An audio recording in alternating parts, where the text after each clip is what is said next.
Hello students, आज की video में हम एक्सरसाइज 9.4 के क्वेश्चंस को डिस्कस करने वाले हैं। अब जैसा कि आपको पता है कि इस एक्सरसाइज का जो बेसिक पार्ट है उसमें मैंने आपको बताया था कि इस एक्सरसाइज में मेनली हम मतलब कि डिफरेंशियल इक्वेशन के सॉल्यूशंस पर मतलब कि फोकस करेंगे। अब सॉल्यूशन से मेरा मतलब है हम सॉल्यूशन कैसे निकालेंगे with the help of integrals. और मैंने आपको ये भी बताया था कि इसके 3 डिफरेंट मेथड्स हैं: variable separation, homogeneous differential equation, linear differential equation. अब सबसे पहले हम एक्सरसाइज 9.4 में वेरिएबल सेपरेशन को ही डिस्कस करेंगे। अब बेसिक्स वाली वीडियो मैंने आपको उसका प्रोसीजर भी बताया था और एक एग्जांपल भी बताई थी। तो मेरी आपसे हमेशा की तरह यही सजेशन है कि पहले वो बेसिक्स वाली वीडियो देख के आओ, उसके बाद जब आप एग्जांपल्स और क्वेश्चंस करोगे तो आपको कोई भी प्रॉब्लम नहीं आएगी। और अगर आपने वो वीडियो देखी हुई है तो चलिए एक अच्छे मन से, एक पॉजिटिव मन से आज की वीडियो को शुरू करते हैं। अब देखो यहाँ पर लिखा गया है for each of the differential equations in exercises 1 to 10 find general solution. मतलब यहाँ पर हमें 10 डिफरेंट क्वेश्चंस पूछे गए हैं, 1 से लेकर 10 तक डिफरेंट क्वेश्चंस पूछे गए हैं। सभी में हमें सोल्यूशन ही फाइंड करना है, जनरल सोल्यूशन फाइंड करना है। तो सबसे पहले फर्स्ट क्वेश्चन की बात कर लेते हैं। dy/dx is equal to 1 - cos x upon 1 + cos x। ठीक है, तो आपको बताया सबसे पहले ये हमारा फंक्शन मतलब कि ये हमारी डिफरेंशियल इक्वेशन है। तो मैंने आपको क्या बताया था, आपको याद होगा एग्जांपल्स, लास्ट एग्जांपल्स वाली वीडियो में, कि अभी के लिए आप ये मान के चलो कि सबसे पहले हम देखो इसके बेसिकली 3 मेथड्स हैं, बट तीनों को अभी हमने 2 बाकी जो हैं वो डिस्कस तो किए ही नहीं है, तो उनके बारे में बात ही नहीं कर सकता। तो अभी के लिए आप ये मान के चलो कि जब भी कोई डिफरेंशियल इक्वेशन आएगी तो सबसे पहले हम वेरिएबल्स को सेपरेट करने की कोशिश करेंगे। अब आपको बताया यहाँ पर dy, अब dx को आप उधर ले जाओ तो आपके सामने हैं ये जो वेरिएबल्स हैं ये सेपरेट हो चुके हैं। ये सारा फंक्शन x में है, ये सारा फंक्शन y में है। तो यहाँ पर मैं लिख देता हूँ bye variable separation, bye variable separation. अब आपको पता जैसे ही वेरिएबल हमारे सेपरेट हो चुके हैं तो इंटीग्रेट बोथ साइड्स, तो इसको इंटीग्रेट कर लेते हैं। तो मुझे इंटीग्रेशन करनी है dy की 1 - cos x 1 + cos x dx। अब देखो स्टूडेंट्स, मैंने इन क्वेश्चंस को करने से पहले आपको बताया था कि इन क्वेश्चंस को करने के लिए आपको बेसिक सी नॉलेज इंटीग्रेशन की होनी चाहिए।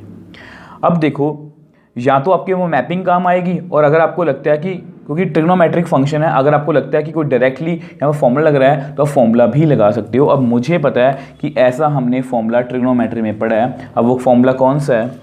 1 - cos 2x 2 sin square x 1 + cos 2x 2 cos square x। मतलब ये दोनों हाफ एंगल फॉर्मूलाज हैं, तो मैं वो यहाँ पर लगा सकता हूँ। तो देखो कैसे लगाएंगे, पहले हम मेंशन कर देते हैं 1 - cos 2x का मतलब है 2 sin square x। ठीक है, तो यानी कि विच एम्प्लाइज 1 - cos x का फॉर्मूला कितना होगा, क्योंकि कुछ बच्चों को कंफ्यूजन होती है कि सर यहाँ पर x/2 कैसे आया। देखो 2x एंगल है यहाँ पर, तो कितना आ गया 2x का हाफ मतलब x, 2x का हाफ कितना होगा x, तो x आ गया, x का हाफ x/2। सेम वे से 1 + cos 2x तो कितना आएगा 2 cos square x। तो 1 + cos x की वैल्यू कितनी आएगी 2 cos square x/2। ठीक है, तो ये वाले फॉर्मूलास मैं यहाँ पर यूज़ करने वाला हूँ। तो देखो which implies dy is equal to 1 - cos x 2 sin square x/2 2 cos square x/2 dx। तो ये आपस में इकट्ठा हो गया। ठीक है, तो देखो ध्यान से मेरे पास कितना बच गया। अब आपको पता है sine square by cos square कितना होता है tan स्क्वायर x/2 dx। यहाँ पर आप मेंशन करना कर दो because sine theta by cos theta कितना होता है tan थीटा। ठीक है, अब आप बोलोगे सर tan, देखो हमें tan की इंटीग्रेशन तो आती है बट tan स्क्वायर की नहीं आती। बट हमने एक फॉर्मूला पढ़ा था कि 1 + tan स्क्वायर थीटा कितना होता है, सीकेंट स्क्वायर थीटा। तो which implies tan square theta is equal to secant square theta -1। तो यहाँ पर हम फिल कर लेते हैं, which implies dy is equal to secant square x/2 -1 dx।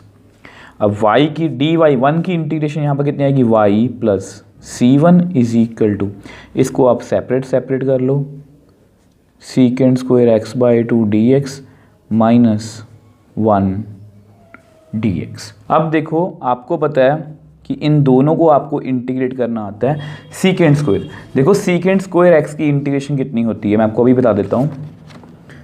tan का डेरिवेटिव सीकेंट स्क्वायर x की इंटीग्रेशन tan x, बट यहाँ पर सीकेंट स्क्वायर x/2 है, तो इसके बारे में मैंने आपको बताया था इंटीग्रेशन में, तभी मैं आपको बोल रहा हूँ कि इंटीग्रेशन के आपके बेसिक्स क्लियर होने चाहिए कि इसका जो एंगल है अगर वो लीनियर फॉर्म में है, वो लीनियर फॉर्म में ही होना चाहिए।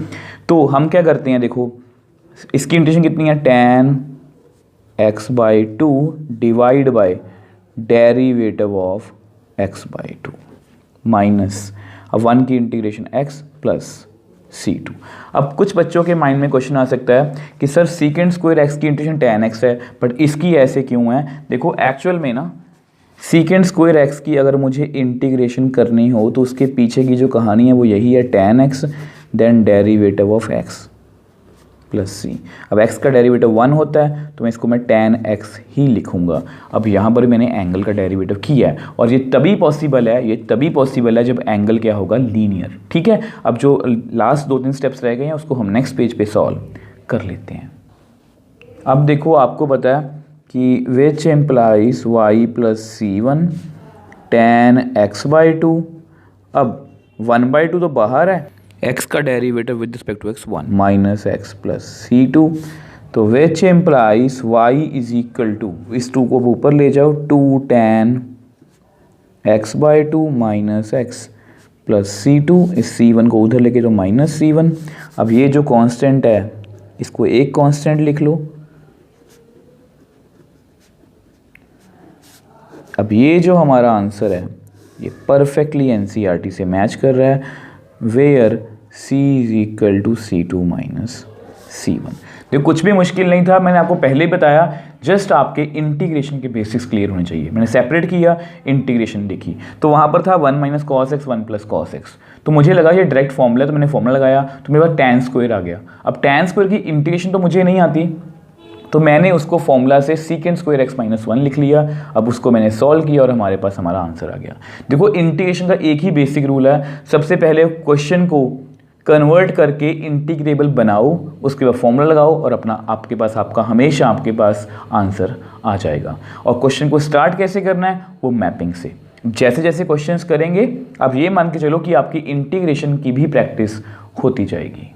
सो नेक्स्ट सेकंड क्वेश्चन की बात कर लेते हैं। dy by D x is equal to 4 minus Y square under root, where y जो है वो 2 और -2 के बीच में है। अब इसको मैं हमेशा क्या बोलता हूँ, एडिशनल इन्फॉर्मेशन। अब इसको पहले एक्सप्लेन कर देता हूँ। अब देखो हमारे पास जो हमारा फंक्शन है वो कुछ इस तरह से है, ठीक है, इसकी बात करते हैं।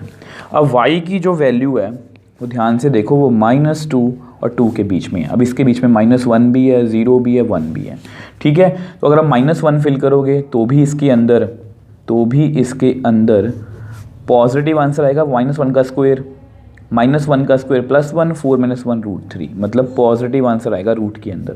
0 फिल करोगे तो भी पॉजिटिव, 1 फिल करोगे तो भी पॉजिटिव। अगर आप 2 भी फिल करोगे तो उससे भी आंसर हमारा कितना आएगा, 0। अब 0 भी यहाँ पर क्यों नहीं इंक्लूड किया गया, मैं आपको अभी बता देता हूँ। देखो इसके वेरिएबल सेपरेट करना, तो ये हमारे लिए कुछ इस तरह से बन जाएगा। मैं dx को उधर ले गया, y की टर्म्स इधर हैं, x की टर्म्स इधर हैं। तो अगर ये 0 बन गया तो समथिंग अपॉन 0 मतलब नॉट डिफाइंड हो जाएगा। तो इसलिए y की जो वैल्यू है वो 2 और -2 के बीच में है, ताकि ये जो हमारा फंक्शन है पूरी तरह से, मतलब डिफरेंशियल जो इक्वेशन है वो पूरी तरह से डिफाइन हो सके, ठीक है। तो अब हमारे वेरिएबल सेपरेट हो चुके हैं, तो यहाँ पर मैं लिख देता हूँ बाय वेरिएबल सेपरेशन। अब जैसे ही हमने वेरिएबल्स को सेपरेट कर लिया, इंटीग्रेट बोथ साइड्स, ठीक है। तो इसको इंटीग्रेट करते हैं, तो मुझे इंटीग्रेशन करनी है D Y upon 4 minus Y square की इज इक्वल टू मुझे इंटीग्रेशन करनी है डी एक्स की। अगर आप इसको ध्यान से देखो अगर आपने इंटीग्रेशन पढ़ी है ना तो आप झट से पहचान जाओगे कि ये डायरेक्ट फॉर्मूला का क्वेश्चन है। ठीक है, इसको मैंने ऐसे लिख लिया dx। अब आपको बताइए कौन सा फॉर्मूला है, मैं आपको बता भी देता हूँ, a square minus x square.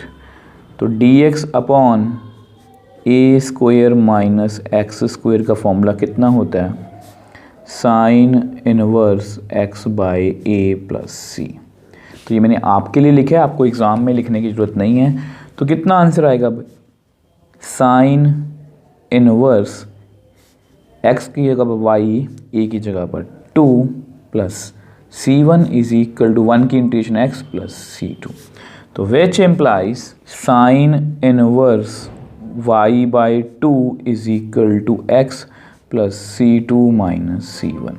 अब आपको पता है कि इसको हम क्या लिखेंगे, जिस तरह से हमने पहले भी लिखा था, इसको हम क्या लिखेंगे, c।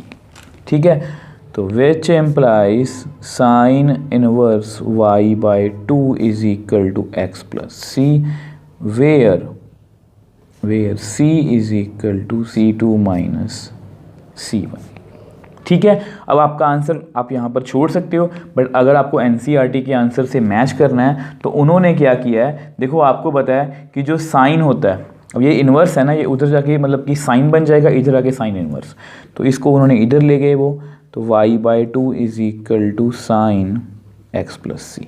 ये सिर्फ हम तभी करेंगे अगर हमें प्रूव दैट वाला क्वेश्चन है कि प्रूव करो कि इसका जो सोल्यूशन है वो इस फॉर्म में है। ठीक है, तो आपको दिख जाएगा, मैं आपको अभी बताता हूँ, देखो। तो which implies y is equal to 2 sine x plus सी। अब ये जो हमारा आंसर है ये कम्प्लीटली NCERT से मैच कर रहा है। तो मैं आपको क्या बता रहा था, देखो सिंपल सा क्वेश्चन था, ये एडिशनल इन्फॉर्मेशन है ताकि ये जो फंक्शन है 4 माइनस वाई स्क्वायर टर्म है ये नॉट डिफाइंड ना हो, ये जीरो भी ना बने और नेगेटिव भी रूट के अंदर ना आए। इंटीग्रेट किया, फॉर्मूला लगाया, हमारे पास आंसर आ गया। अब ये आंसर मैंने क्यों मैच किया, देखो हमारा आंसर इतना एक्यूरेट है, ये हमने एग्जैक्टली ऐसा क्यों बनाया। देखो मान लो आपके सामने ये क्वेश्चन है और उन्होंने बोला कि प्रूव करो कि इसका जो सोल्यूशन है वो ऐसा है। अब मैं यहाँ पर हूँ, अब मुझे साफ साफ दिख रहा है कि मुझे यहाँ तक पहुँचना है, तो मैं साइन को रिवर्स कर देता हूँ, तो साइन एक्स प्लस सी 2 से मल्टीप्लाई किया, तो अल्टीमेटली हमारे पास हमारा आंसर आ गया। सो नेक्स्ट क्वेश्चन थर्ड की बात कर लेते हैं, D Y by D x plus Y is equal to 1 where Y not equal to 1। हमेशा की तरह ये क्या एडिशनल इन्फॉर्मेशन, देखो अगर वाई 1 हो गया, अगर वाई 1 हो गया तो ये कुछ ऐसा बनेगा, D Y by D x is equal to 1 minus 1 मतलब 0। तो इसमें कुछ भी सॉल्व करने को नहीं रहेगा, तो ये कुछ ऐसी बनेगी, तो ये ऐसा कुछ बन जाएगा, तो ये सॉल्व नहीं हो पाएगी। तो इसलिए हमें बताया गया कि y की वैल्यू 1 नहीं है। तो अब आगे चलते हैं, तो हमारा ये फंक्शन है, तो ऐसा करते हैं, थोड़ा सा वेरिएबल्स को सेपरेट करने की कोशिश करते हैं। इसको आप ऐसे लिख लो, y को उधर ले जाओ। अब ये सारा फंक्शन मतलब कि y में है, तो ऐसा करते हैं, इसको हम y के नीचे लिख लेते हैं और dx को उधर। ठीक है, तो बाय वेरिएबल सेपरेशन, देखो हमारा y एक तरफ है और x एक तरफ, बाय वेरिएबल सेपरेशन। ठीक है, देखो मैं आपको पहले भी रिपीट कर चुका हूँ, आपको एग्जाम्स में कभी भी ये नहीं लिखा आएगा कि इसको वेरिएबल सेपरेशन से करो, आपको जस्ट लिखा होगा कि सिंपल इसका जनरल सोल्यूशन फाइंड कर दो। अब वो आप पे डिपेंड करता है और मैं आपको आगे जाके बताऊंगा कि आपको कैसे पहचान आएगी। देखना आपको बहुत ईजी मतलब कि लगेगा कि सर आपने बहुत अच्छे से बताया। चलो आगे चलते हैं, तो integrate both sides, integrate both sides, तो इंटीग्रेशन कर दो। ठीक है, अब देखो इसको इंटीग्रेशन करना, इसकी इंटीग्रेशन बहुत इजी है, मैंने आपको हमेशा बताया। देखो आपको पता है कि 1/x की इंटीग्रेशन कितनी होती है, log mod x प्लस सी। अब इसके पीछे का रीज़न मैंने आपको बताया था कि इसमें एक टेक्निक यूज़ होती है इंटीग्रेशन की, कि अगर फंक्शन का डेरिवेटिव ऊपर हो और नीचे फंक्शन हो तो उसको मैं लिख सकता हूँ log mod f(x) प्लस सी। x का डेरिवेटिव 1 है तो इसको मैं लिख सकता हूँ। अब 1 माइनस वाई का डेरिवेटिव कितना होगा, 1 का डेरिवेटिव 1 माइनस वाई का derivative with respect to y कितना होगा, कि y dy की बात हो रही है ना, इसका डेरिवेटिव 0, इसका -1, तो इसका डेरिवेटिव कितना ऊपर -1। तो अगर मैं माइनस और -1 लिख दूँ, माइनस और -1 लिख दूँ is equal to dx integration.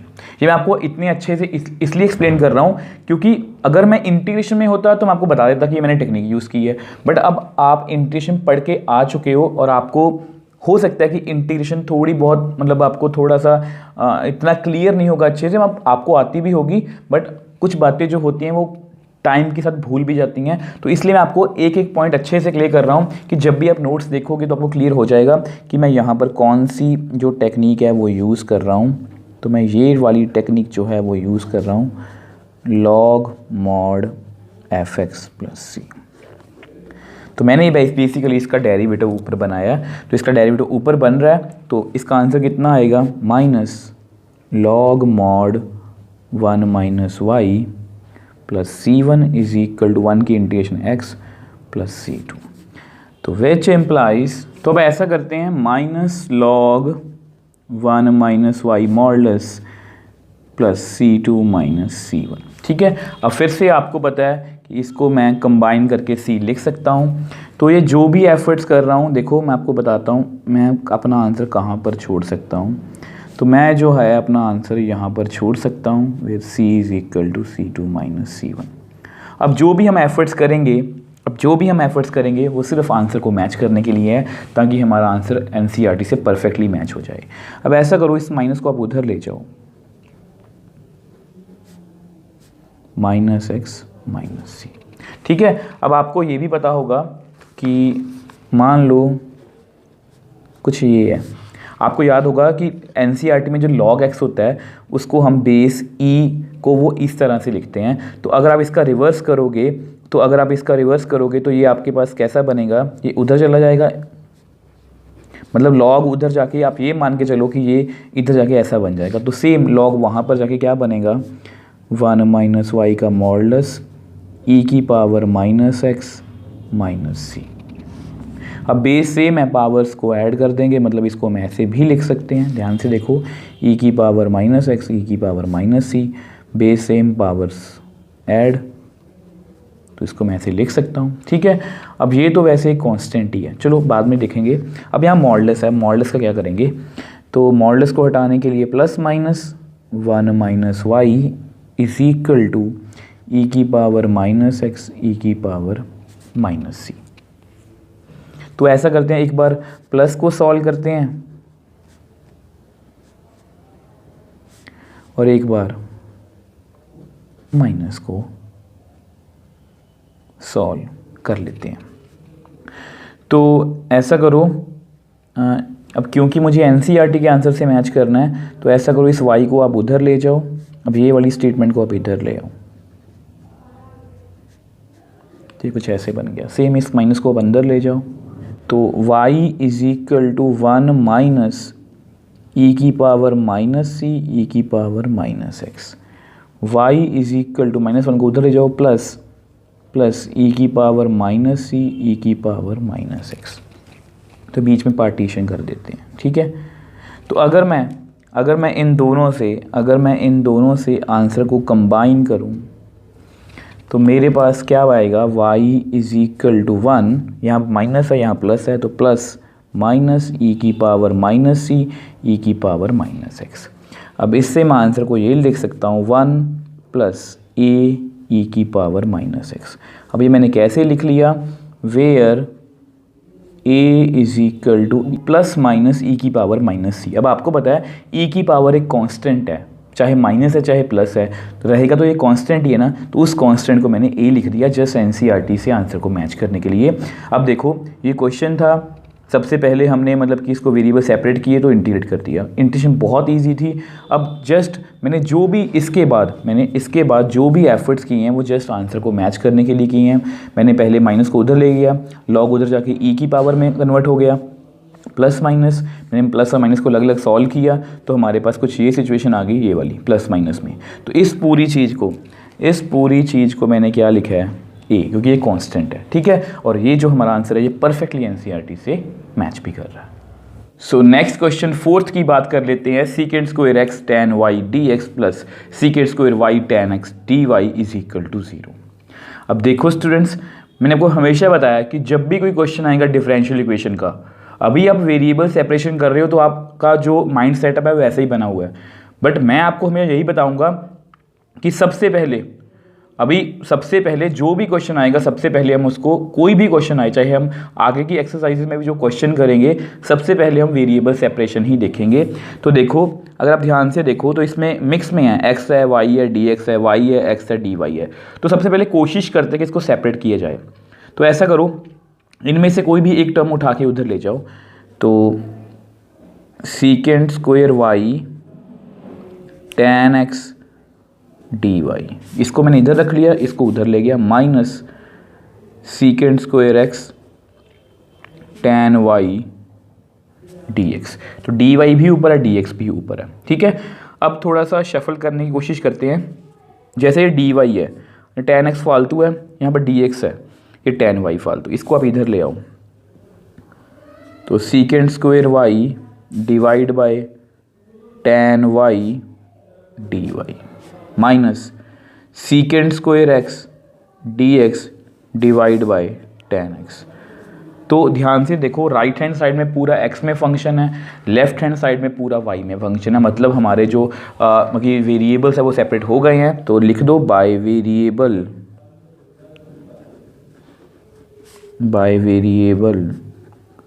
Separation, ठीक है। अगर वेरिएबल सेपरेट हो गए हैं उसके बाद हम क्या करेंगे, यस, इंटीग्रेट बोथ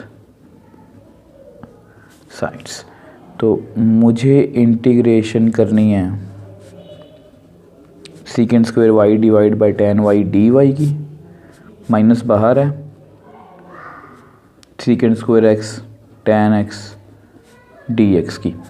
तो अगर आप ध्यान से देखो, दोनों तरफ सेम इंटीग्रेशन ही है, जस्ट y और ये सारा फंक्शन x में है।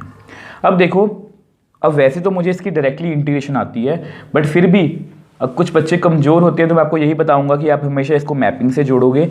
तो इसमें tan और x है, मगर tan और सीकेंट है, तो मतलब ये नॉन अलजेब्रिक है। एंगल चेक करेंगे, y x x, मतलब एंगल को हम कुछ भी पुट नहीं कर सकते क्योंकि ये लीनियर फंक्शन है। तो इंटीग्रेबल तो अभी नहीं हो रहा, not integrable, we go for derivatives. अब ध्यान से देखो, tan y का डेरिवेटिव कितना होगा, सीकेंड स्क्वायर y, tan x का डेरिवेटिव कितना होगा, सीकेंड स्क्वायर x। मतलब यहाँ पर मैं टेक्निक यूज़ करने वाला हूँ कि अगर फंक्शन का डेरिवेटिव ऊपर पड़ा है, नीचे फंक्शन है, तो मैं लिख सकता हूँ लॉग मॉड fx प्लस सी, ठीक है जी।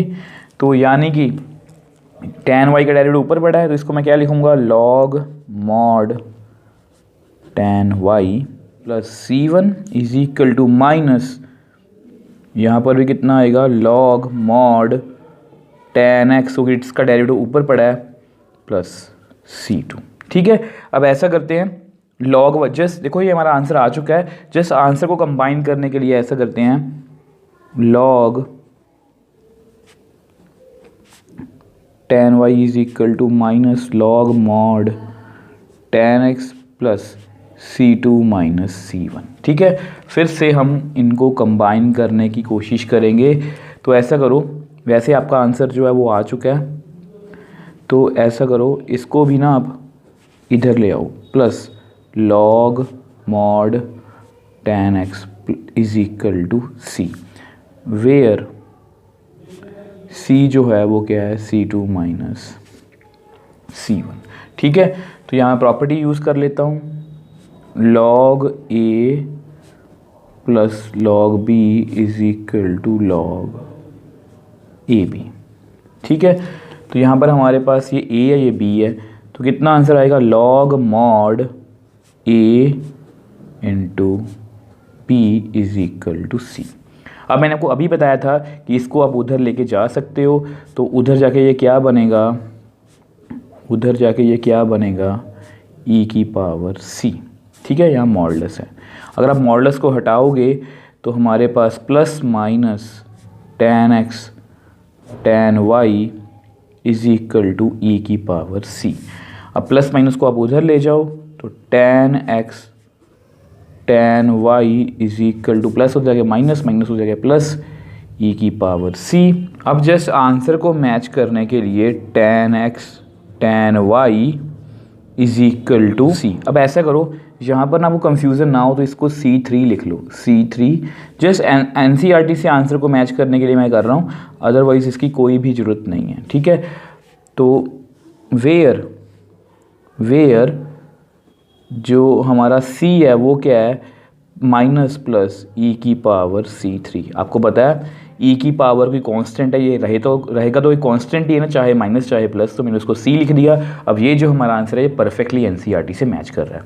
वेरिएबल सेपरेट किए, हो गए, इंटीग्रेशन की। इसका डेरिवेटिव मुझे मैपिंग ने बताया, इसका डेरिवेटिव ऊपर पड़ा है, तो मैंने ये मतलब कि ये डायरेक्टली टेक्निक लगा दी। तो लॉग मॉड फंक्शन कंबाइन किया और हमारे पास हमारा आंसर आ गया।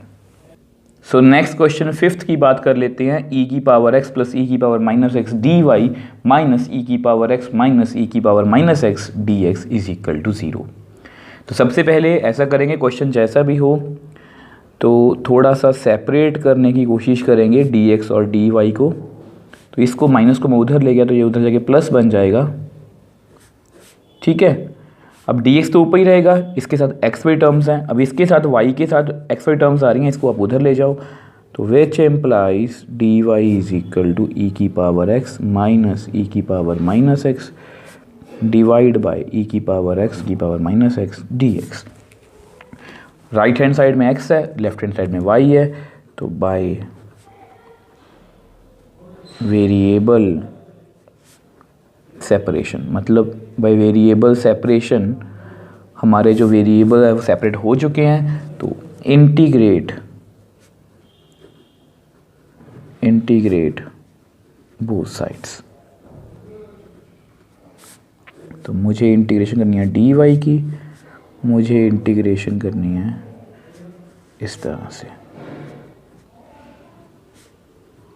ठीक है। अब देखो, हमेशा पहला क्वेश्चन माइंड में ये आता है कि सर इसको हम इंटीग्रेशन कैसे करेंगे। जब भी कोई क्वेश्चन आएगा आपने हमेशा क्या करना है, इस मैपिंग की, अगर तो कोई फॉर्मूला है तो बहुत अच्छी बात है, अगर कुछ भी समझ नहीं आ रहा, आपको पता है कि ऐसा कोई फॉर्मूला इंटीग्रेशन का तो नहीं है, तो मैपिंग की ओर देखो। इसमें एक्सपोनेंशियल फंक्शन है, मतलब ये नॉन अलजेब्रिक है। Angle x minus X minus X, मतलब ये लीनियर फंक्शन है, इंटीग्रेबल नहीं हो रहा। Then we go for derivatives.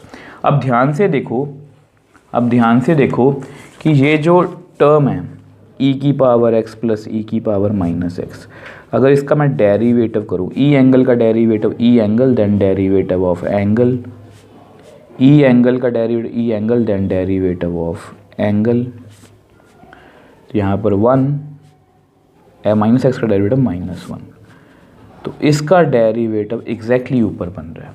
तो यहाँ पर आप सब्स्टिट्यूट भी कर सकते हो, पुट ई की पावर x, ये हमें किसने बताया, ये हमें मैपिंग ने बताया। तो इसको मैंने t सब्स्टिट्यूट किया है, तो differentiate both sides with respect to x। तो मुझे डेरिवेटिव करना है ex का, मुझे डेरिवेटिव करना है e की पावर माइनस एक्स का, मुझे डेरिवेटिव करना है t का। यहाँ पर ex इंटू 1, यहाँ पर e की पावर माइनस एक्स इंटू -1, मैंने आपको अभी बताया, ठीक है, is equal to d t by D x. Cross multiply करना, ex माइनस ई की power minus x D x is equal to d t, ठीक है। तो अगर मैं यहाँ पर सब्स्टिट्यूट करूँ, इसको नंबर 1 दे दूँ, पुट इन 1, यहाँ पर तो डी वाई रहेगा, इंटीग्रेशन इकट्ठे ही करेंगे, ठीक है। तो ex माइनस ई की power minus x D X की वैल्यू कितनी है, dt, और नीचे कितना है t। तो मेरा पूरा फंक्शन x से t में कन्वर्ट हो गया। अब इसकी इंटीग्रेशन मेरे लिए बहुत ईजी है, आपको पता है 1/x की इंटीग्रेशन कितनी होती है, पहले इसकी करो, y plus c1 log mod t plus c2।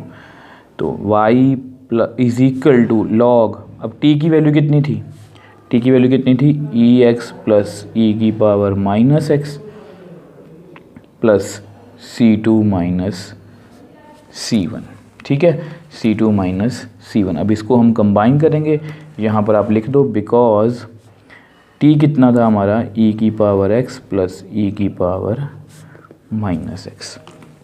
तो which implies y is equal to log mod e की पावर एक्स प्लस ई की power minus x plus c, where c is equal to c two minus C1। अब देखो हम यहाँ तक पहुँच गए हैं और ये जो हमारा आंसर है बिल्कुल एक्यूरेट है। अब बस जस्ट एक छोटा सा स्टेप करना है और हमारा आंसर परफेक्टली एनसीईआरटी से मैच करेगा। मैं लिख देता हूँ, बिकॉज ई की पावर एक्स प्लस ई की power minus x is always positive quantity, because range of exponential function is always greater than 0। Exponential function में आप x की जो मर्जी वैल्यू फिल करो, बट उसका आंसर, रेंज मतलब उसका आंसर जो है वो हमेशा पॉजिटिव होता है। तो इसलिए मैं यहाँ पर लिख सकता हूँ कि y is equal to log e x plus, मैंने मॉडुलस उड़ा दिया इसका क्योंकि ये पॉजिटिव क्वांटिटी है, प्लस सी। अब ये जो हमारा आंसर है ये परफेक्टली एनसीईआरटी से मैच कर रहा है। अब देखो स्टूडेंट्स, सेपरेट किया, हो गए। अब इंटीग्रेशन में आके हमारा क्वेश्चन जो है वो हमेशा फंसेगा। तो मैपिंग ने हमें बताया कि ये एंगल चेक, नॉन अलजेब्रिक है, एंगल चेक किए, लीनियर थे। तो मैंने डेरिवेटिव करके देखा, डेरिवेटिव बन गया, मतलब उसके बाद मतलब मैंने उसको पुट किया, मतलब कि डेरिवेटिव करके हमारे पास इस पूरे फंक्शन को मैंने टी में कन्वर्ट कर लिया। उसकी इंटीग्रेशन बहुत इजी थी, सॉल्व किया और हमारे पास हमारा आंसर आ गया। So next question, d Y by D x is equal to 1 plus y square into 1 plus x square. तो हमें वेरिएबल्स को सेपरेट ही करना है। देखो सबसे पहले कोशिश यही करेंगे, तो ऐसा करो, डी वाई के पास इसको ले आओ। अब आपको पता है डी एक्स हमेशा ऊपर जाता है, तो मैंने इस तरह से सेपरेट कर लिया। तो हमारे लेफ्ट हैंड साइड में सिर्फ और सिर्फ y है और राइट हैंड साइड में सिर्फ और सिर्फ x है। तो बाय वेरिएबल सेपरेशन, मैंने वेरिएबल सेपरेशन से वेरिएबल्स को सेपरेट कर लिया। अब जैसे ही हमारे वेरिएबल सेपरेट हो गए, इसको इंटीग्रेट कर दो, integrate both sides, integrate both sides. तो मुझे इंटीग्रेट करना है D Y upon 1 plus y square को, मुझे इंटीग्रेशन करना है 1 plus x square d x को। अब आपको बताया, देखो हमेशा आपको मैपिंग बताएगी, और मैंने आपको ये भी बताया कि अगर तो फॉर्मूला डायरेक्ट है तो फॉर्मूला लगा दो, अगर फॉर्मूला नहीं है और आपको नहीं समझ आ रहा तो मैपिंग बताएगी। अब इसका डायरेक्टली मेरे पास फॉर्मूला है, आपको बताया कि देखो tan इनवर्स x का डेरिवेटिव कितना होता है, 1 upon 1 plus x square. 1 upon 1 plus x square की इंटीग्रेशन कितनी होती है,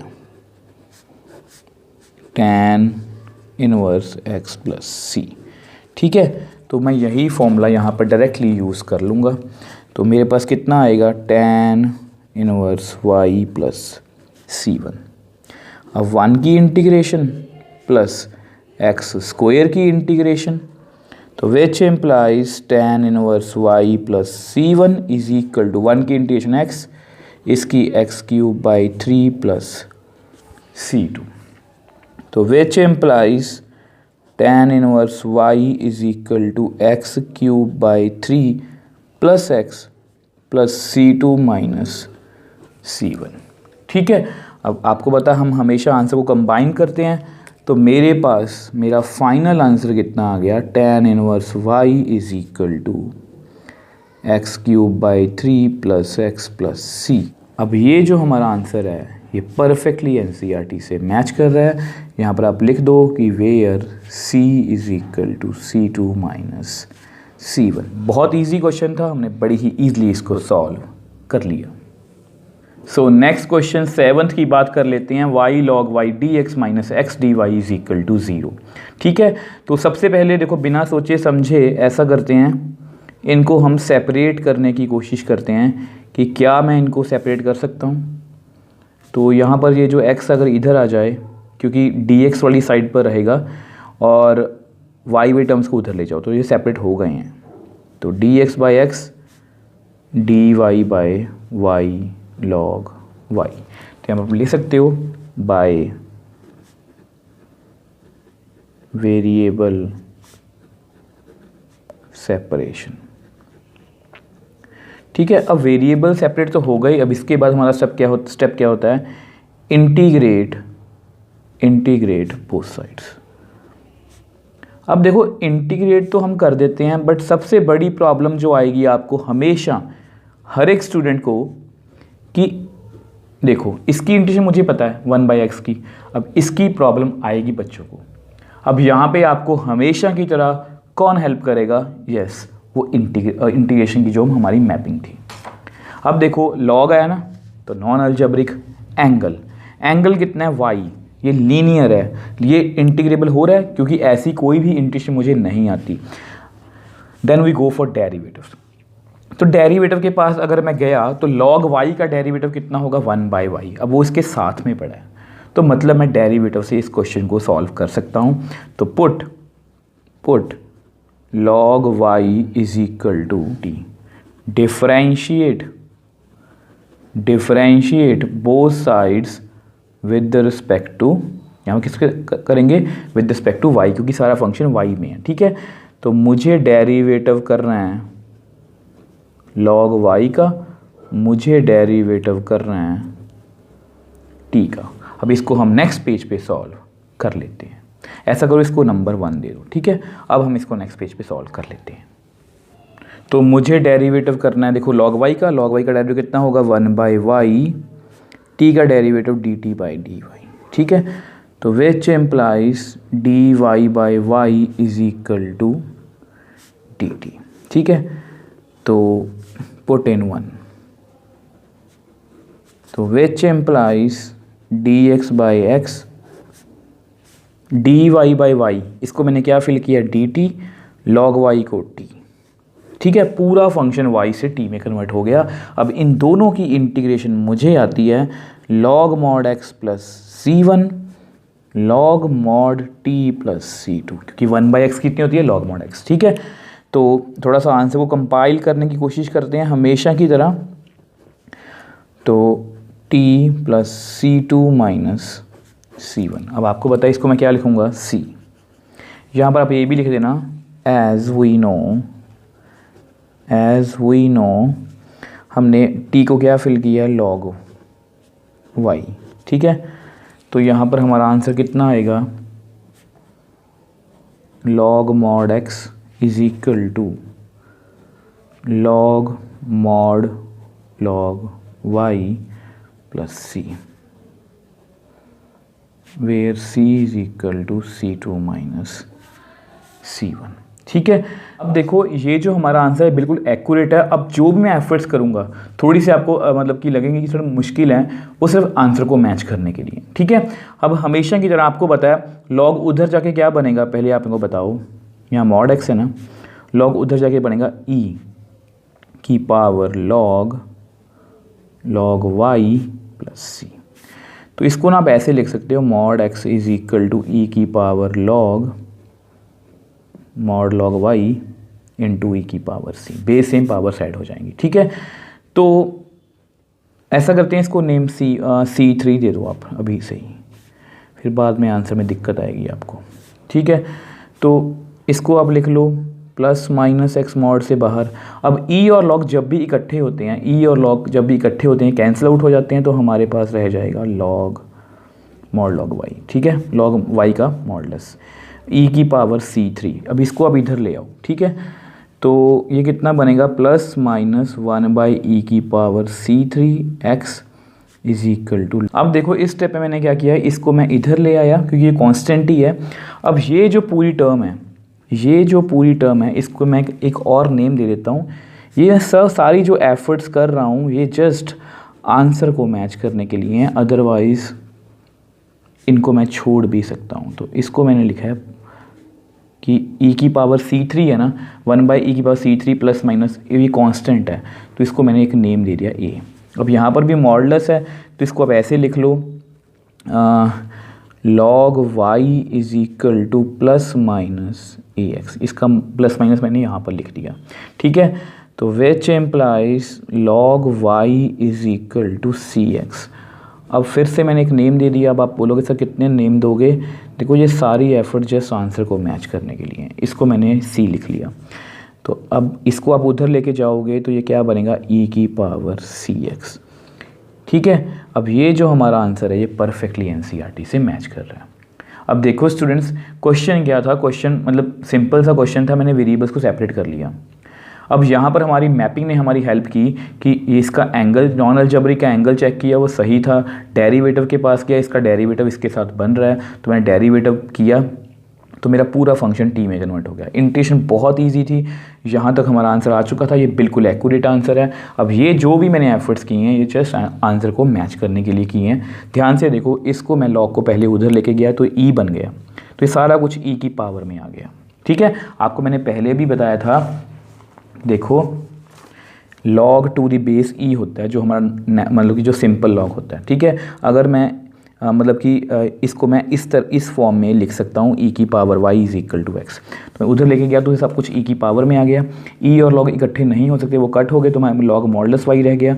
अब इसको मैंने इधर लेके गया तो ये कांस्टेंट का नेम दे दिया, इसको मैंने ए नेम दे दिया ताकि मेरी टर्म्स भी कम हो जाएं और आपको देखने में भी ठीक लगे। ठीक है, अब इस मॉडुलस को उठाया तो प्लस माइनस फिर आ गया, इसको मैंने अलग से नेम सी दे दिया। अब ये जो हमारा आंसर है ये परफेक्टली एनसीईआरटी से मैच कर रहा है। सो नेक्स्ट क्वेश्चन, अब देखो स्टूडेंट्स, फिर से सिंपल सा क्वेश्चन है। सबसे पहले वेरिएबल को सेपरेट करने की कोशिश करते हैं। ऐसा करो, आप dx को उधर ले जाओ। ठीक है, सिंपल सा क्वेश्चन था। तो y वाली साइड y वाली टर्म्स लिख लो और x वाली साइड x वाली टर्म्स लिख लो। इस तरह से वेरिएबल सेपरेट हो चुके हैं, तो यहाँ पर आप लिख दो बाय वेरिएबल सेपरेशन। ठीक है, तो बाय वेरिएबल सेपरेशन, तो इंटीग्रेट बोथ साइड्स। तो इसको इंटीग्रेट करते हैं, तो मुझे इंटीग्रेट करना है 1 बाय वाई की power 5 d y d x upon x की पावर 5। बहुत इजी इंटीग्रेशन है, दोनों तरफ सेम है। इसको आप ऐसे लिख लो, ठीक है, इसको भी आप ऐसे लिख लो। तो यहाँ पर कितना आएगा, -5 + 1 -5 + 1 प्लस C1 एक्स की पावर -5 + 1 -5 + 1 प्लस C2। तो कितना आ गया, y की power -4 divide by -4 plus C1 x की पावर -4 बाय -4 प्लस C2। तो हमेशा की तरह आंसर को कंपाइल करने की कोशिश करेंगे। सॉरी, यहाँ माइनस नहीं है, ठीक है, इज इक्वल टू -x की power -4 plus C2 minus C1। अब आपको पता है इसको मैं क्या लिखूँगा, C। तो ऐसा करो, इसको भी आप इधर ले आओ। ये जो भी एफर्ट्स कर रहा हूँ जस्ट एनसीईआरटी से आंसर को मैच करने के लिए कर रहा हूँ। ठीक है, इसको आप ऐसे ही लिखा रहने दो अभी। ठीक है, इज इक्वल टू का साइन आएगा, इसको मैं करेक्ट कर देता हूँ। देखो ये इधर आ गया, ये इधर रह गया। ठीक है, अब मैंने इसको सी नहीं लिखा। देखो इसका आप एलसीएम लेना तो कितना आएगा,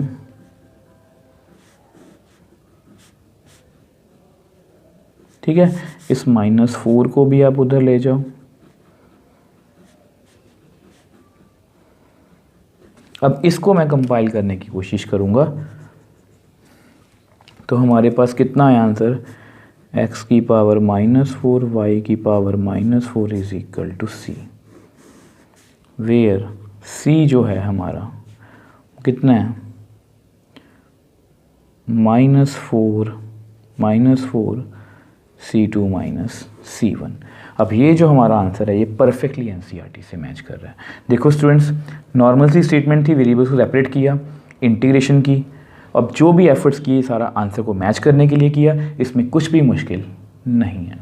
सो नेक्स्ट क्वेश्चन 9th की बात कर लेते हैं। dy/dx is equal to sine inverse x। अब देखने में ये क्वेश्चन जितना सिंपल लग रहा है ये एक्चुअल में उतना सिंपल नहीं है, ये मैं आपको आगे चल के बताऊंगा। अब देखो डिफरेंशियल इक्वेशन से हमें मतलब कि सोल्यूशन फाइंड करना है, तो सबसे पहले ऐसा करेंगे, इसके वेरिएबल्स सेपरेट करने की कोशिश करेंगे।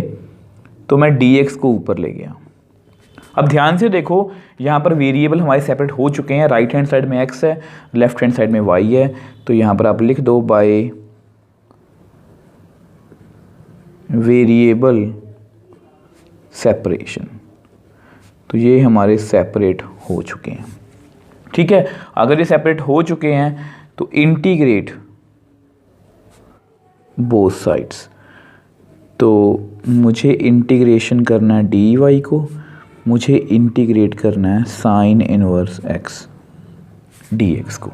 अब आपको बताइए इसकी इंटीग्रेशन तो आपके लिए बहुत ईजी है। अब इसकी इंटीग्रेशन अगर हम इसको ध्यान से देखें तो देखो, सबसे पहले ऐसा करते हैं, देखो मुझे तो पता है कि इसको इंटीग्रेट कैसे करना है।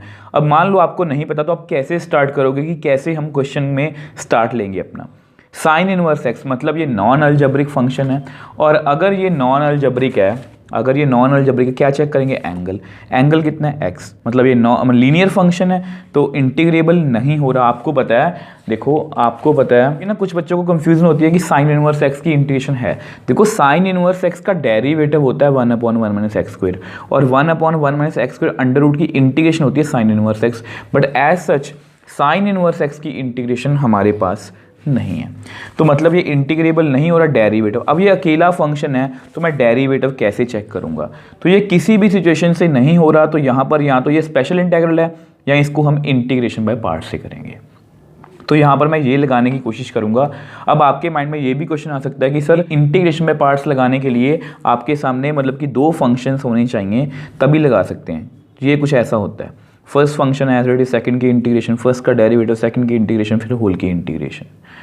बट यहाँ पर तो 2 फंक्शन नहीं है, बट जिनको याद है इंटीग्रेशन में हमने सेम ऐसा क्वेश्चन किया है। अब इसको हम इंटीग्रेशन पार्ट्स ही करेंगे। देखो कैसे, ऐसा करो, इसकी इंटीग्रेशन कर दो आप y + c।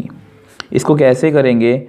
Sign inverse x × अब इसको मैं थोड़ा सा हाईलाइट कर देता हूँ, ×1 × dx।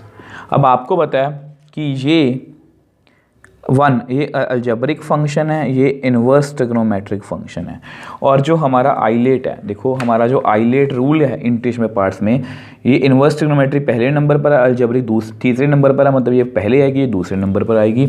मतलब ये जो हमारा है ये फर्स्ट फंक्शन है, ये सेकंड फंक्शन है। यहाँ पर आप लिख लो कि हमने आइलेट रूल लगाया, ठीक है। तो y + c1 = first function as it is, integration of second function minus derivative of first function. देखो, और सेकंड की इंटीग्रेशन चलो बाद में बताता हूँ।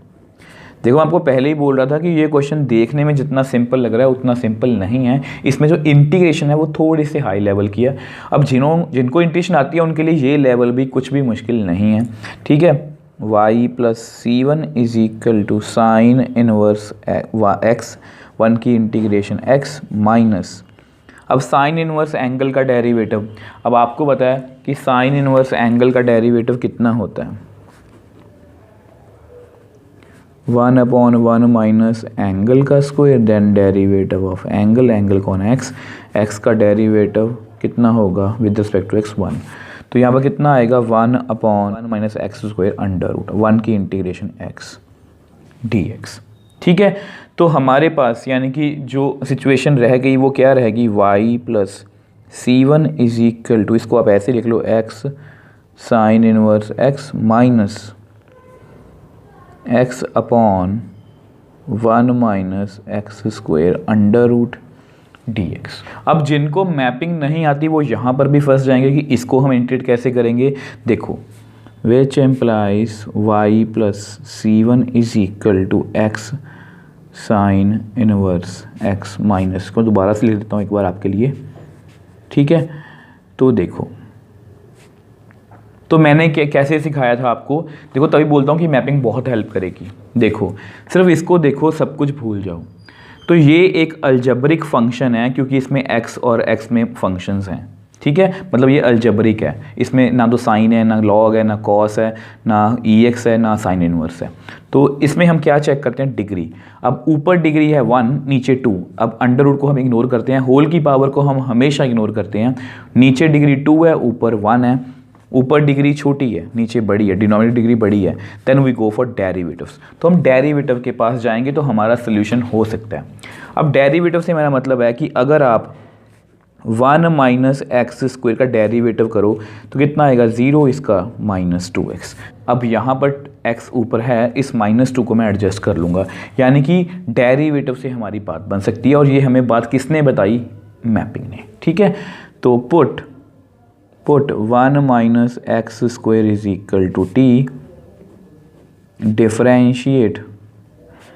Differentiate both sides with respect to x. अब ये मान के चलो कि आप बेसिकली इंटीग्रेशन का बहुत इंपॉर्टेंट क्वेश्चन कर रहे हो, ये बहुत इंपॉर्टेंट क्वेश्चन है इंटीग्रेशन में भी। ठीक है, तो मुझे डेरिवेटिव करना है 1 माइनस एक्स स्क्वायर का, मुझे डेरिवेटिव करना है टी का, 1 का 0, इसका -2x dt बाई dx। तो which implies -2x dx is equal to dt, which implies x dx is equal to dt by -2। तो इसकी आप वैल्यू को ऐसा करो, पुट इन, इसको नंबर दे दो 1, पुट इन 1, तो कितना आएगा y plus c1 is equal to x sine inverse x minus, अब x dx को मैंने क्या फिल किया है? dt बाय -2, इसको मैंने क्या फिल किया? t, अब उसका अंडर रूट है। तो ये जो मेरा पूरा फंक्शन है देखो t में कन्वर्ट हो चुका है। x साइन इनवर्स x, इस 2 को बाहर निकाल लो तो प्लस बन जाएगा +1/2 dt बाय रूट t। अब ऐसा करते हैं, इसको हम नेक्स्ट पेज पे सॉल्व कर लेते हैं। अब देखो y plus c1 is equal to x sine inverse x plus 1/2। अब इसको आप ऐसे लिख सकते हो t की पावर -1/2 dt। आपको पता है t की पावर -1/2 कितनी होगी? 1/t की पावर 1/2, और ये कितना होगा? 1/√t। ठीक है, तो मैंने इसको ऐसे लिखा, इसको ऐसे लिखा। अब इसकी इंटीग्रेशन मेरे लिए बहुत ईजी है, x sine inverse x plus 1/2 t की power -1/2 plus 1 -1/2 plus 1 plus c2। तो अब जस्ट हमें आंसर को मैच करने के लिए ही एफर्ट्स करने हैं। हमारा जो क्वेश्चन है वो हो चुका है, -1/2 प्लस 1 1/2, -1/2 प्लस 1 1/2 प्लस c2। अब क्लियरली ये 2 और 2 आपस में कैंसिल आउट। ठीक है, तो मेरे पास कितना रह गया? y plus c1 is equal to x sine inverse x plus, अब t को आप लिख लो, t को आपने क्या फिल किया था?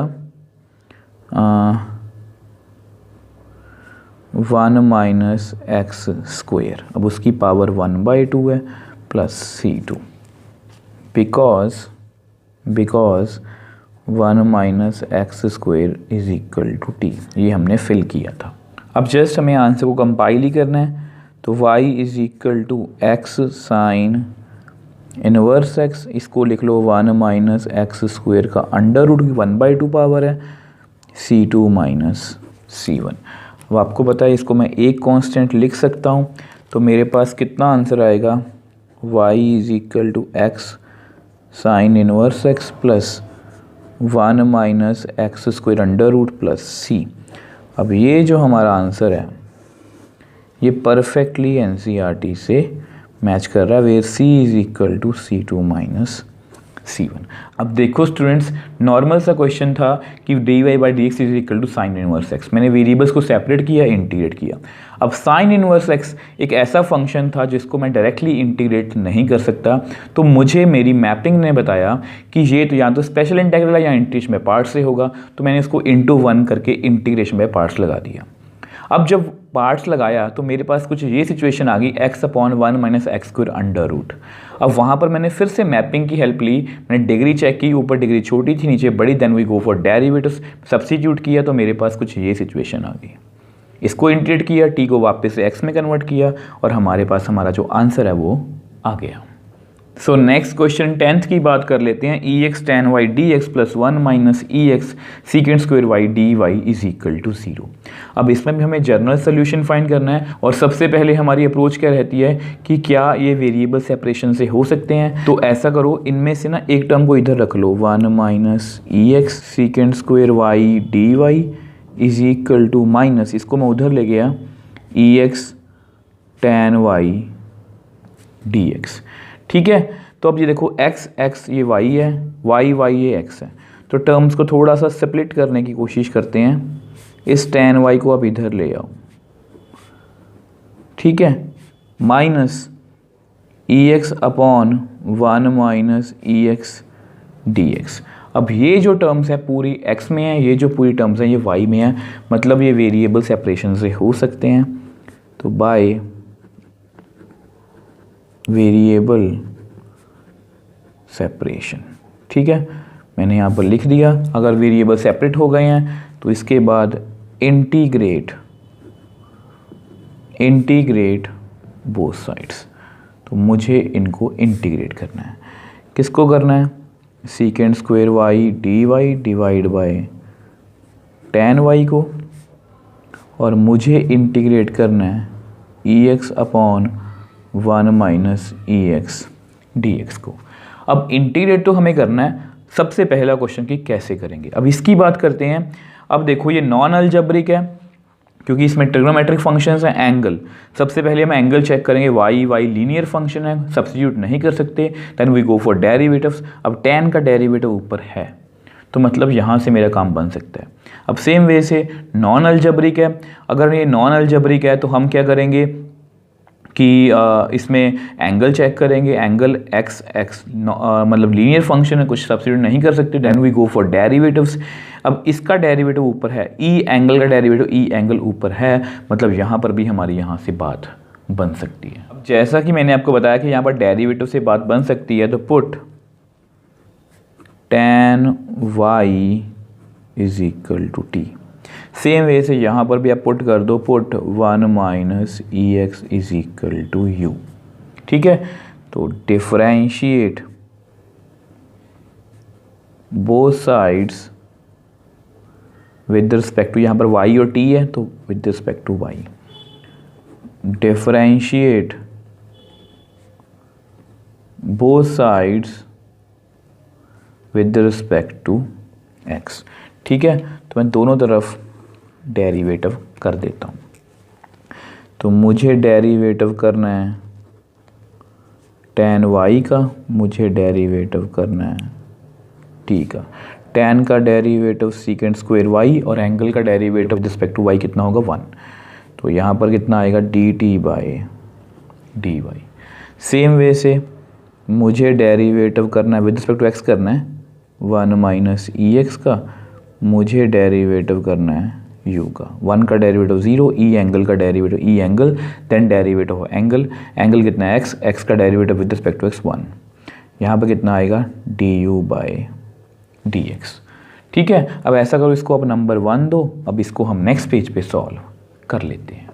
अब देखो हमने इतना सॉल्व कर लिया था, मैं dy को उधर ले गया, dx को भी उधर ले गया, तो पुट इन 1। ठीक है, तो ये हमारा 1 है, तो सीकेंड स्क्वायर dy की वैल्यू कितनी है dt, tan y को हमने क्या फिल किया था t। ठीक है, सेम वे से minus e x D X की वैल्यू कितनी है du, अब 1 माइनस ई एक्स को हमने क्या फिल किया था u। तो ये हमारी इंटीग्रेशन बहुत ईजी है, आपको पता है इसका आंसर कितना आएगा, log mod t plus c1 log mod u plus c2। अब आपको पता है बिकॉज हमने tan y को क्या फिल किया था t and 1 minus e x को क्या फिल किया था u, तो यहाँ पर कितना आ गया log t की जगह पर tan y plus c1 is equal to log u की जगह पर 1 minus e x modulus plus c2। थोड़ा सा आंसर को कंबाइन करने की कोशिश करते हैं, log tan y का modulus is equal to log 1 minus e x का modulus plus c2 minus c1। अब आपको पता है इसको मैं एक कांस्टेंट लिख सकता हूँ। ठीक है, तो which implies log tan y का modulus is equal to log 1 minus EX का मॉडुलस प्लस C3। अब आप जो है अपना आंसर यहाँ पर छोड़ सकते हो। अब इसके बाद मैं जो भी एफर्ट्स करने वाला हूँ वो जस्ट आंसर को मैच करने के लिए है। अब आपको पता, अगर मैं log को उधर लेके जाऊँगा तो मेरे को पहले भी बताया था, तो ये ई में कन्वर्ट हो जाएगा, ई लॉग 1 माइनस EX का मॉडुलस प्लस C3। आपको याद होगा जो लॉग होता है इसको हम बेस ई बोलते हैं, जो नॉर्मल लॉग होता है, तो ये उधर जाके e y is equal to x, तो ये ऐसा ही कुछ है। ठीक है, अब यहाँ पर बेस सेम है, यहाँ पर बेस सेम है, तो पावर्स को मैं ऐड कर सकता हूँ, इसको ऐसे बेस सेम पावर्स ऐड। ठीक है, तो मैंने सेपरेट सेपरेट लिख लिया। आपको पता है हम पहले भी ऐसा कर चुके हैं। तो इसको आप कैसे लिखोगे, प्लस माइनस tan y, क्योंकि मॉड हटाया मैंने, ई और लॉग आपस में कैंसिल आउट, क्योंकि ये एंटी लॉग है, ये लॉग है। ठीक है, तो 1 माइनस EX का मॉडुलस इंटू ई की पावर C3। अब इसको आप इधर ले आओ, प्लस माइनस 1 बाई ई की power C3 tan y is equal to 1 minus EX का मॉडुलस। अब ये जो पूरी टर्म है, ये जो पूरी टर्म है, इसको आप एक कांस्टेंट लिख लो। इसको आप ऐसा करो, a लिखो, a tan y is equal to 1 minus EX का मॉडुलस, वेयर a जो है वो क्या है, प्लस माइनस 1 बाई ई की पावर C3। ठीक है, तो which employees again a tan y, इस मॉडुलस को हटाएंगे तो प्लस माइनस 1 माइनस EX। अब देखो इसके बाद आप क्या करो, इस a को आप उधर ले जाओ, तो tan y is equal to plus minus 1 by a 1 minus EX। तो which implies tan y is equal to C 1 minus EX। अब ये जो हमारा आंसर है ये परफेक्टली NCERT से मैच कर रहा है, where C is equal to plus minus 1 by a। ठीक है, अब देखो स्टूडेंट्स, नॉर्मल सा क्वेश्चन था, हमने मतलब कि सेपरेट किया, हो गए, इंटीग्रेट किया, वो हमें मैपिंग ने बताया कि इसको डेरिवेटिव से किया जा सकता है। मैंने tan y को t पुट किया, सीकेंड स्क्वायर y dy की वैल्यू dt आ गई, मतलब ये पूरा फंक्शन t में कन्वर्ट हो गया। 1 माइनस EX का डेरिवेटिव ऊपर था, उसको मैंने u फिल किया, तो वहाँ से मेरा पूरा फंक्शन u में कन्वर्ट हो गया, इंटीग्रेट कर लिया। अब यहाँ तक बिल्कुल नॉर्मल क्वेश्चन था, मतलब नॉर्मल का मतलब ये हमारा आंसर बिल्कुल एक्यूरेट है। अब कुछ बच्चों को कंफ्यूजन होगी कि सर हमें कैसे पता लगेगा कि इसके बाद हमें यही स्टेप करना है। देखो, मान लो ये क्वेश्चन आपके सामने और वहाँ पर लिखा होगा कि प्रूव करो कि इसका जो जनरल सोल्यूशन है वो ऐसा है। मैं भी वैसे ही कर रहा हूँ, ऐसा नहीं है कि मुझे सब कुछ याद है, मुझे भी पता है कि NCERT का आंसर ये था। अब इसके बाद मैंने जो भी किया वो इस आंसर को देख के किया। मुझे लगा कि इसमें लॉग नहीं है, तो मैंने सबसे पहले लॉग को हटाया, इसको उधर लेके गया, ये कैंसिल आउट हो गए, तो ये कुछ रह गया। मॉड को हटाया, प्लस माइनस, इसको इधर ले आया, तो ये कांस्टेंट मैंने ख़त्म कर दिया, तो इसको मैंने a लिख लिया। अब उसके बाद मैंने देखा कि tan y अकेला है, तो मैं इसको उधर लेके गया प्लस माइनस की साइड पे। ठीक है, अब उसको मैंने c लिखा और हमारे पास हमारा जो आंसर है वो आ गया।